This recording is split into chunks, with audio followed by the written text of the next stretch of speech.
Bonsoir à tous, merci d'être au rendez-vous pour un nouveau JT sur Monaco Info. Au sommaire, aujourd'hui, du basket avec la conférence de presse de la Roca Team, la pré-saison, le championnat à venir, le recrutement. Nous parlerons de tous ces points avec le coach de l'AS Monaco Basket, Zvezdan Mitrovic. L'hydrogène est-elle une alternative fiable dans le monde du nautisme? C'est la question que nous avons posée au concepteur d'Energy Observer. Ce navire est le premier au monde, zéro émission. Nous serons avec le directeur général d'Energy Observer Development, Jérémy Lagarigue, pour en savoir plus.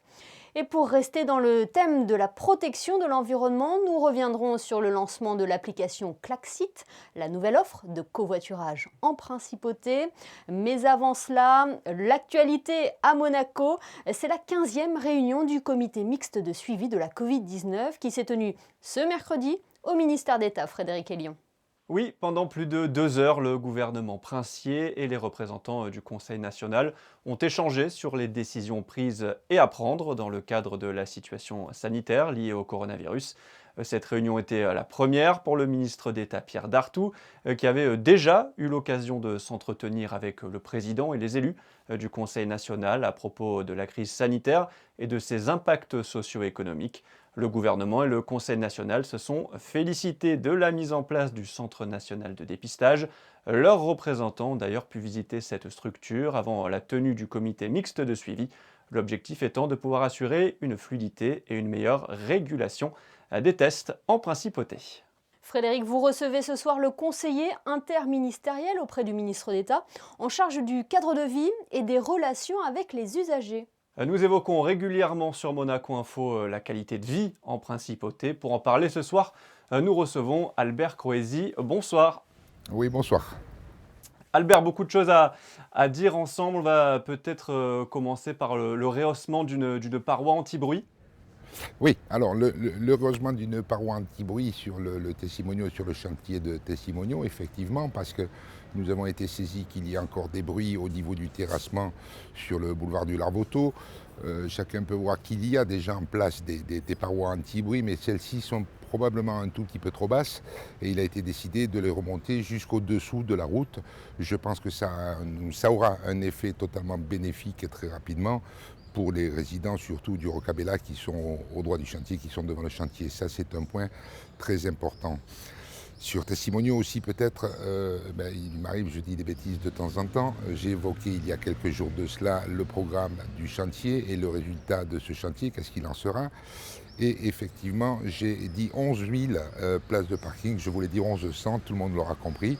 Donc ce parking du Tessimonio comprendra, je tiens à être clair là-dessus, 1100 places de parking. Une grande partie de ces places-là sera réservée bien évidemment pour les résidents de ces deux tours et il y aura à disposition du public en tarif horaire, il y aura un résidu de 600 places de parking. Voilà, et deuxième point également où je me suis un petit peu avancé en disant des bêtises, j'ai pas mis le zéro là où il fallait le mettre.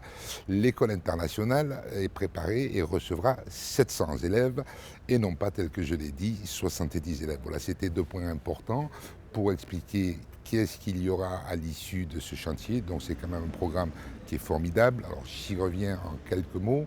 C'est 348 logements de Magno.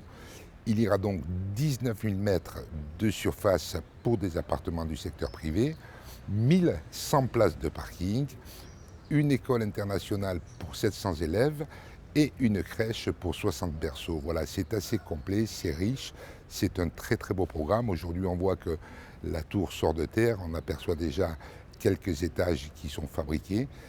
Ça ressemble déjà à un futur très très bel immeuble et les délais pour finir le terrassement des parkings qui iront sous cet immeuble vont durer jusqu'à la fin du mois de mars.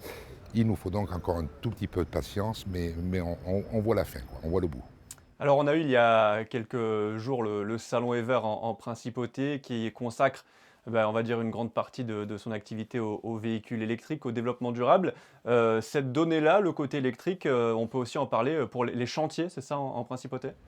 Oui, les chantiers, l'appel aux chantiers modèles à faire mieux et à faire plus, bien sûr, on peut toujours faire mieux.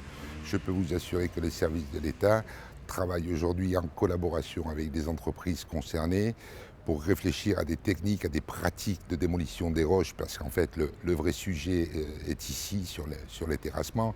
Les engins électriques, ma foi, j'ai quelques appels de résidents qui se plaignent du coup de marteau plus que du bruit du moteur. Alors je ne suis pas opposé à des moteurs électriques pour des engins de chantier, c'est sûrement très très bien, mais je doute de la diminution du bruit au moment où la roche devra être cassée. Donc voilà, sachez qu'il y a d'autres techniques qui peuvent être étudiées, et c'est le cas aujourd'hui. Au lieu de l'utilisation du BRH permanente, le gouvernement ne se prive pas de travailler là-dessus, et je peux vous assurer qu'il y a pratiquement une ou deux réunions par semaine sur ce sujet pour améliorer la situation. On est conscient des désagréments occasionnés par les terrassements. Eh bien, merci Albert Croesi pour toutes ces précisions. Et puis je vous dis Je vous en prie. à très bientôt sur Monaco Info. Merci beaucoup. À très bientôt. Au revoir. Merci à vous, messieurs. J-5 avant la reprise du championnat de Jeep Elite. Vous le savez, la saison dernière, la LNB avait fait le choix d'une saison blanche, pas de champion, alors que l'AS Monaco occupait la tête du classement. La reprise a été perturbée en raison des conditions sanitaires. La pré-saison, la saison à venir, le recrutement. Pour aborder cela, nous sommes avec Zvezdan Mitrovic. Good evening, coach. Good evening. Are you ready for the next season? Yes, I am. Yes, I am. I'm ready, but I'm not. Still confident about the team because we start to sign some new guys, and okay, I think I just ask for everybody for some patience for us. This is only ask for all our supporters, fans, and our friends. What are your goals for this season? Oh, difficult question. First, we need to build the team. You know, this is like some projects. I think will be long season, very difficult and different from season before. Our goals is always higher, and we'll see what will happen for the next season. Okay, my goals now is really to build a good team, good collective of the good players. You know, make good chemistry, and after we can start to fight for some medals and everything. Good players, as you said. Mathias Le Sort is now a Monegasque player. Is going to be important in the front court, right? For me, it's a good information after all this preparation. We have really good guys. They really want to fight. They really want to struggle for the games and for the result. And this is for me now huge plus. Minus is we didn't play, you know, friendly games because of Corona. We canceled a lot of tournament before. In Lithuania, in Foss, in I don't know, everywhere. In Italy, we didn't play against this Turkish team that we're planning. Usually we play 10 games before the season. Now we play just 3, and that's some our problems. You try to build a versatile team, a strong one, an athletic one. Is it the team that you wanted, the Roca team season 2020-2021? In France, almost all teams are very athletic, you know, and we need to find good answer for everybody. And of course, me like a coach to find the best tactics for this guy that I have, and we really now start to work on this, and this is the main goal. What was the preseason hard to play with the condition that we all know? Okay, we work. I think we make really good part of the physical conditioning after 4 months without basketball. We will really careful with the guys, and as you see, we have only like Willie get injured, but not because of some bad work. He just make the twist the angle, and we really. I think my coach's staff with the physical coach and everybody, we make a good job in the preseason. And the players finally find the team chemistry? It's still early to talking about this, you know, because I talk about the new guys. And the guys who left us, for example, this big man Stimats, he preparing with us, but after he made this amazing proposal from China. But you know, always pre-season preparation is one thing, but when we start with serious games, it's absolutely different. Thank you very much, coach, for being with us.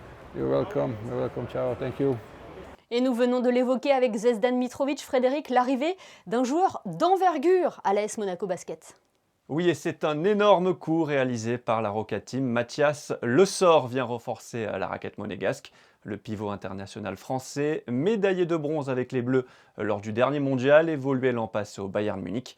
Puissant, hyper athlétique, excellent défenseur, Le Sort vient compléter un secteur intérieur très alléchant sur le papier, avec Willy Guettet, Damien Inglis et Daral Willis. Passé par Chalon et Nanterre en France, Le Sort avait failli rejoindre la Roca Team en 2017 et arrive avec de grandes ambitions sur le Rocher. On passe au football, 4e journée de Ligue 1 ce week-end avec un choc entre candidats au podium. Oui, samedi, Monaco, 3e du championnat, se déplace sur la pelouse de Rennes, le dauphin du leader stéphanois.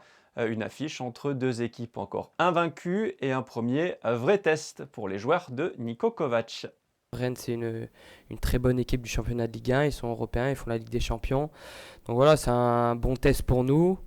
On sort sur 2 victoires. À Metz, on a pris un rouge assez tôt. Donc on a vu que l'équipe était quand même très soudée. Contre Reims, on revient de 2-2. On était mené 2-0, on revient de 2. Et pareil ce week-end. À chaque fois, on arrive à se surpasser et à reprendre le dessus. Donc c'est important.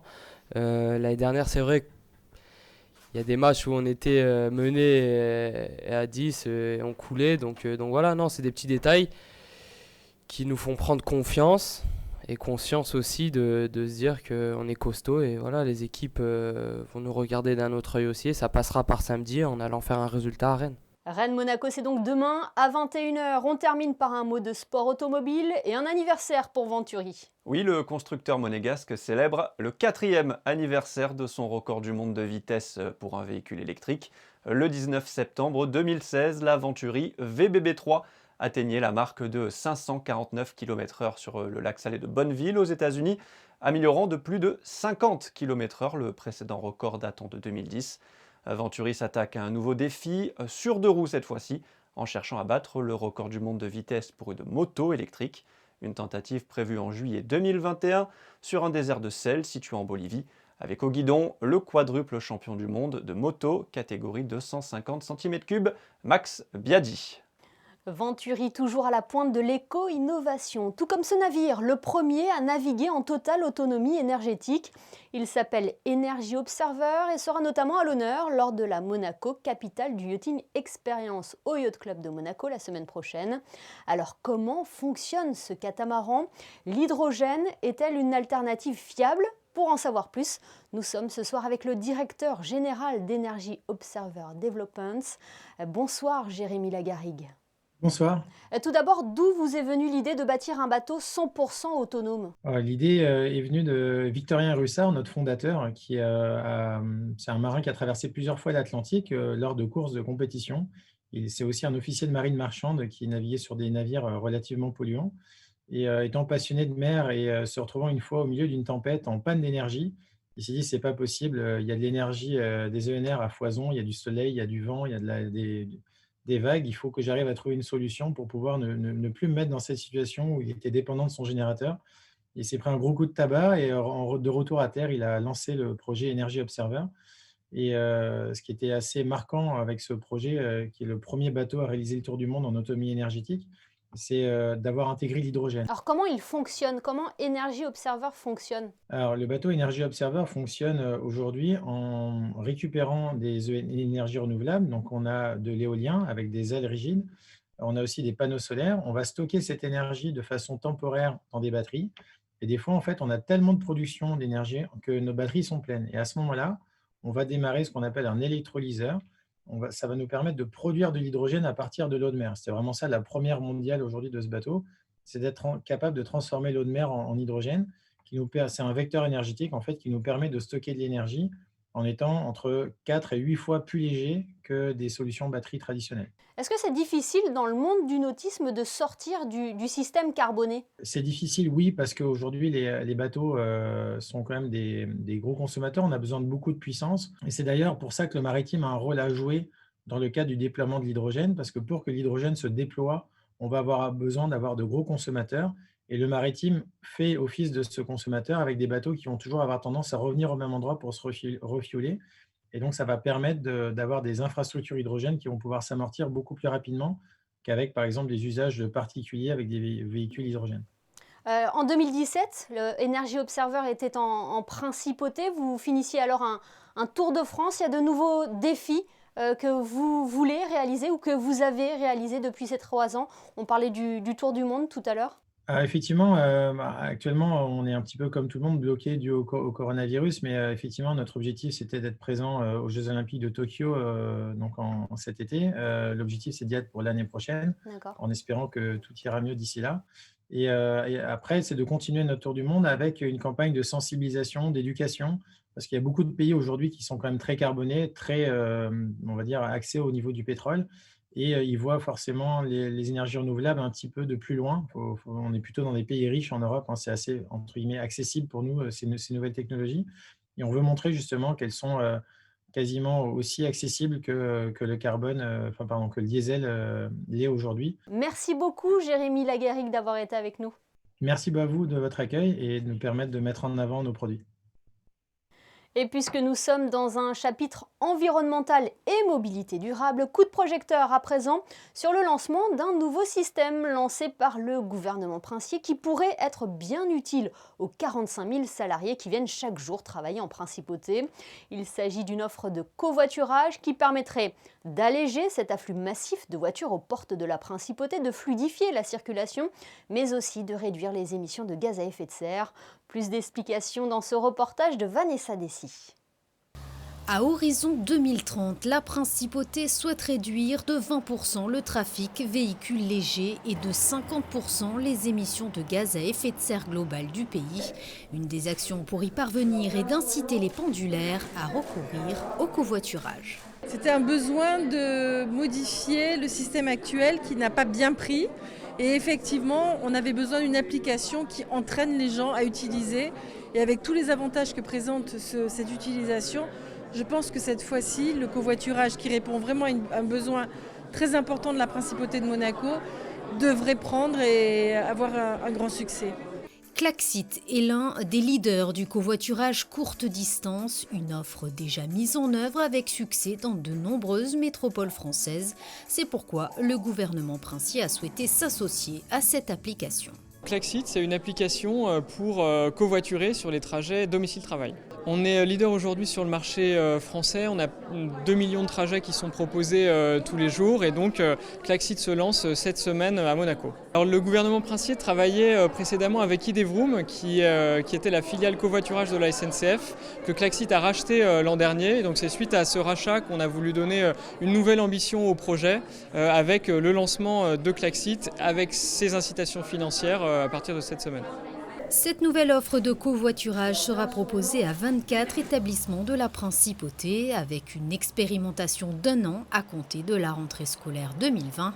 Le financement des trajets passagers sur cette année sera pris en charge par Klaxit et le gouvernement princier. Et l'application Klaxit était présentée à l'occasion de la Semaine européenne de la mobilité. Point d'orgue de ces 7 jours consacrés au mode de transport durable ce dimanche, avec Dimanche à vélo, un événement convivial où les 2 roues, les skateboards ou les trottinettes seront à l'honneur. Certaines artères de Monaco leur seront d'ailleurs entièrement dédiées. Et vous, êtes-vous un adepte du vélo pour vous déplacer en principauté? Christine Datomel est allée à votre rencontre. Ça fait 30 ans que je me déplace en vélo et c'est du pur bonheur. Ce qui est très chouette, c'est qu'aujourd'hui, il y a de plus en plus de monde qui se déplace avec ce système et c'est fantastique. Et on n'a pas de ticket, on peut se garer de partout. C'est rapide et en même temps on fait du sport. Donc j'encourage tout le monde et aujourd'hui avec les nouvelles technologies, l'assistance, qu'est-ce qu'il y a de mieux que le vélo? Je crois qu'il n'y a rien d'autre. Peut-être marcher aussi. Pourquoi le vélo en fait? Pourquoi pas en fait? Au lieu de venir à pied ou en voiture. En fait moi je viens de Nice. Donc je me suis dit pourquoi pas, j'ai embarqué mon vélo pliant électrique dans le train, c'est permis, il y a une place exprès pour ça dans le train. Et c'est un super moyen de redécouvrir Monaco et de se déplacer autrement, donc voilà, c'est super. Déjà à Monaco il y a beaucoup de circulation, donc déjà pour pouvoir passer la circulation sans souci. Après c'est un sentiment de liberté aussi, vous pouvez aller au travail la semaine et le week-end monter, faire des tours vers la Tête de Chien ou la Turbie, ça permet aussi de faire un peu de sport aussi. Ouais. Je trouve que c'est plus pratique et en plus à Monaco, je pense que voilà, c'est une question de respect de l'environnement Et je trouve que ça correspond bien. Et on peut tout faire à pied ou en vélo. Et le mien est électrique, made in Monaco, donc je le recommande. Et comme ça, je fais aussi participer justement le local. Il est temps à présent de passer aux prévisions météo. Quelle est la tendance pour le début du week-end, Frédéric ? La journée de samedi marque un tournant, Émilie. Après plusieurs jours de grand beau temps, on se dirige vers une période plus pluvieuse. Si la matinée sera globalement ensoleillée, l'après-midi, des passages nuageux assez denses apparaîtront avec un risque d'orage en fin de journée. Il fera 21 degrés le matin, 25 l'après-midi, l'eau sera également à 25. Le soleil se lèvera à 7h13 pour se coucher à 19h34. Samedi 19 septembre, nous fêterons les Émilies. Alors, bonne fête, Émilie! Adorable, merci Frédéric et merci à vous de nous être fidèles chaque soir sur Monaco Info. L'information continue sur nos réseaux sociaux et puis nous vous parlions de Dimanche à vélo tout à l'heure, un événement qui aura lieu ce 20 septembre, jour de l'arrivée du Tour de France sur les Champs-Élysées. On se quitte justement en images, non pas avec les coureurs de la grande boucle, mais les amateurs de la petite reine. Photo signée Michael Alési. À demain pour un nouveau JT sur Monaco Info.